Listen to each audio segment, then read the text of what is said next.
Sinabihan ko na kayo, huwag kayong didiskarte sa Arten. Mamadali ang mga kabataan yan sa pagkuha ng mga bakal na nagbibigkis sa mahabang bakal na nasa likuran ng truck. Ang tagpong ito, hindi na raw bago sa container van driver na si Jabar. Natakot ba mamaya? Saksakin na lang kami bigla. So ano pag ginagawa niyo kuya pag gano'n? Nahayaan na lang ma'am. Paano ngayon yan? Paano ngayon ang pamilya niya? Mabigat yan. May mga nakuwang baril, kutsilyo. Ay, kayo talaga. Allah! Putang ina na, Allah! Oh! Ah! No! Pakulong ka ng pakulong ng tao. Kaya lang, hindi naman ako nagkulang sa kanila. Ilan yan po? Namatay. Anak mo. Sorry Wag na. Tigilan nyo na yung Arten. Sarap nyong konyatan.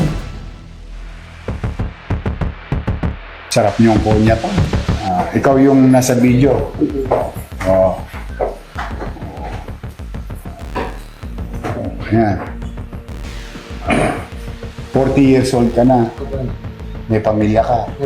O kita mo. Paano ngayon yung pamilya mo? May anak ka. O kita mo. Mahuhuyo ka. Tapos, paano na yung pamilya mo? Eh, sinabihan ko na kayo, huwag kayong didiskarte sa Arten. Ano na ngayon, galit na ang taong bayan. Binibidyoan na kayo kahit saan. Ang daming kamera sa Maynila.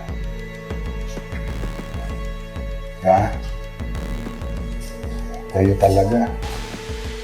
Ang inaapi ninyo, kapwa nyo rin mahirap. Kasi ang tinatamaan doon, driver, pahinante. Kayo talaga, Taga-Imelda ka? Taga sa atin ka pa.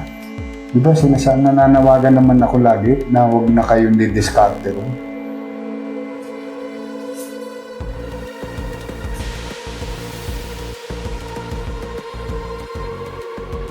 Ito po yun nasa video.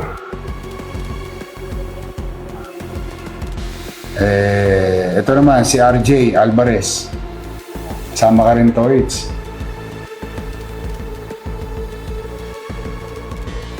Ay, nako. Kamukha mo pa naman si Soren Legaspi. Soren ba pangalan mo? Oo, pala yun. Malamang pinangalan ng nanay mo na si malamang kamukha mo si Soren. May tsura ka pa naman. Sputnik kayo pareho. Nahuyo na kayo dati. Isang beses. Pangalawa to. Ano sentensya mo nung nakaraan? Rendo po. Rendo yung ano. Bilang mo na yun. May gobyerno na sa Maynila. Sayang nakakapanginayang Ang gaganda pa naman ng katawan niyo. Pwede pa naman dumiskarte sa iba. Pwede ang asset ng pulis to Sa totoo lang. Kung katulad yung ginawa natin mga tolongges, ginawa nating asset. Di ba, lalaki na ng mga bata? Tataba na nga ngayon. Dati, Solvay lang tinitira Oo ngayon, pa-Jollibee na. Yung mga kinuha natin sa Recto. Ano kay Jerry? Taga sa atin din. Parang ganito pa yung tsura nung nakuha ko dati. Pero ngayon, mga mamang na, magaganda na yung tsura Sa totoo lang. Ito, si Mark Kevin. Paano mo si Cesar Chavez? Wala naman. Taga Bicol ka ba? Kamag-anak mo si Cesar Chavez. Chief of Staff.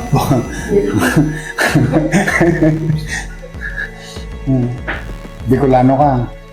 Yes. Pero lahi mo, Bicol.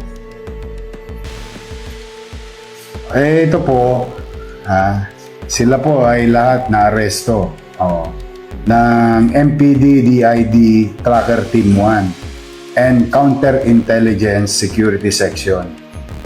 under the supervision of Police Lieutenant Colonel Robert B. Sales.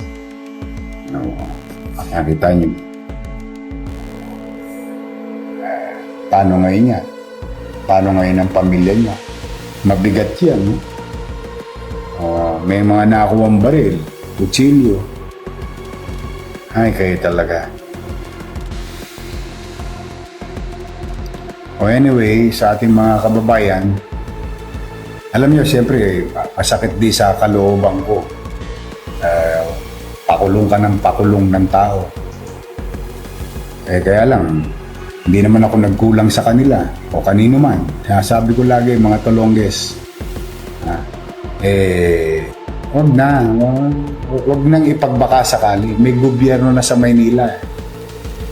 Hindi kayo titigilan ng pulis. Alam niyo ba, paborito, ikaw hinahanap niya, Chief PNP. Oo. Nahanap ka ni Chief PNP. Binabanggit pa si Chief PNP dito di ba? Biruin mo yun, pati National Police. Nahanap kayo. Hindi talaga matatapos yan. Sayang naman. Ikaw may anak ka na rin. Wala ka pang pamilya. Wala pa. Ikaw? Meron na. Bumechot ka na. Ilan na anak mo? Patay lang po. Ha? Patay lang po.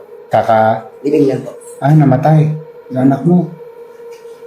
Sorry condolence sa'yo. Wala tayong magagawa. Ginawa niyo yan Kailangan ko kayong papanagutin sa mata ng batas.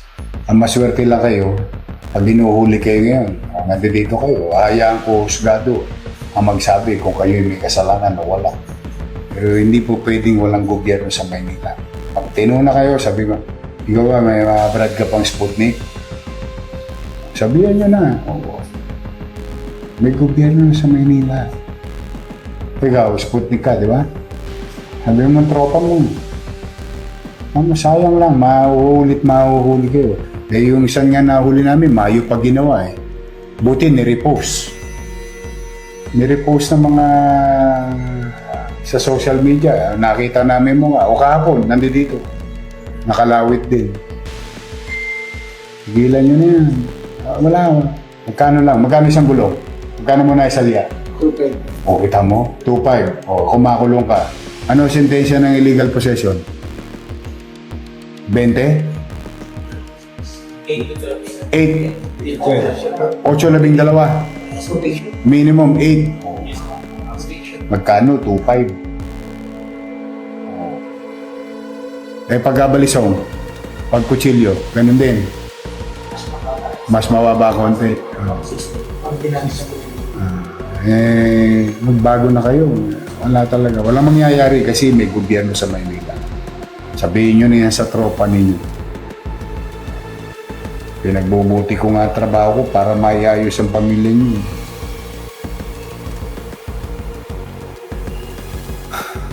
Anyway, sa ating mga kababayan, password.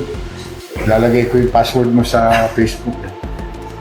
Ulitin ko lang para doon sa mga bagong nanonood. Ito po yung video Padala nyo na rin kay Chief PNP. Nag-aalala si Chief PNP. Ito na po siya.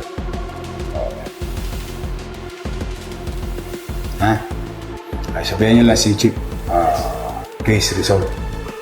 Kaya ako naman, payo ko sa inyo, wag na. Tigilan nyo na yung R10.